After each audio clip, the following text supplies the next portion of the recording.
બિહાર, જ્યાં આવતીકાલે યોજાશે નવી સરકારનો શપથ ગ્રહણ સમારોહ। આજે બપોરે 3:30 વાગે એનડીએના ધારાસભ્ય દળની બેઠક મળવા જઈ રહી છે, જેમાં ધારાસભ્ય દળના નેતા તરીકે નીતિશ કુમારની પસંદગી કરવામાં આવશે।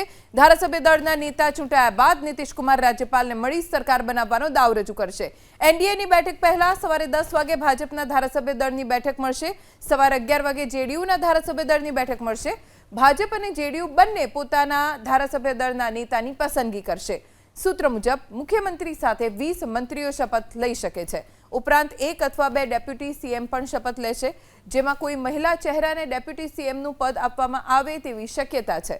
डेप्यूटी सीएम तरीके श्रेयसी सिंह, रमा निषाद, सम्राट चौधरी, मंगल पांडे, विजय सिन्हा, नितिन नबीबनुं नाम सौथी आगळ छे। આજે બપોરે 3:30 વાગે એનડીએના ધારાસભ્ય દળની બેઠક મળવા જઈ રહી છે, જેમાં ધારાસભ્ય દળના નેતા તરીકે નીતિશ કુમારની પસંદગી કરવામાં આવશે। ધારાસભ્ય દળના નેતા ચૂંટાયા બાદ નીતિશ કુમાર રાજ્યપાલને મળી સરકાર બનાવવાનો દાવ રજૂ કરશે।